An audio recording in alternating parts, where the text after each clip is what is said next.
আজ শনিবার 15ই মার্চ 2025, পহেলা চৈত্র 1431 বঙ্গাব্দ, 14 রমজান 1446 হিজরি। জানিয়ে দেব আজকে দৈনিক ইত্তেফাক পত্রিকার শিরোনামগুলো। সামাজিক অপরাধ বেড়ে চলেছে, 2 মাসে 300-র বেশি পারিবারিক বিরোধে খুন। নারী শিশু নির্যাতন, হত্যা, ধর্ষণের ঘটনা 2870টি। নৈতিক অবক্ষয় ঘটেছে। ডক্টর তৌহিদুল হক। রাজধানীমুখী রোগীরা, ঢাকার বাইরে মিলছে না বিশেষায়িত চিকিৎসা।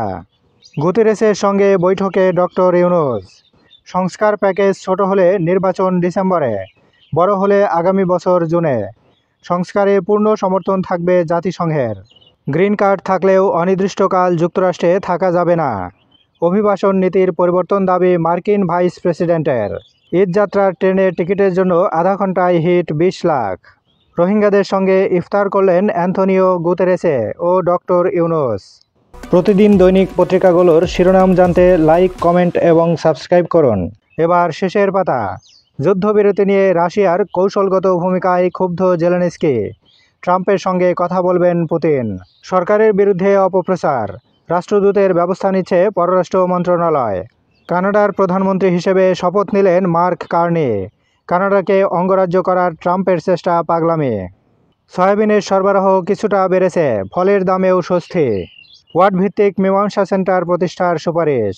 তৃণমূল পর্যায়ে এডিআর ব্যবস্থা নিশ্চিত করা গেলে মামলা দায়েরের হার 40% হ্রাস পাবে। স্থানীয় সরকার সংস্কার কমিশন। পানামা খালের নিয়ন্ত্রণ নিতে সামরিক অভিযান চালাতে পারে যুক্তরাষ্ট্র। ট্রাম্পের মন্তব্যের কড়া প্রতিবাদ গ্রিনল্যান্ড প্রধানমন্ত্রীর।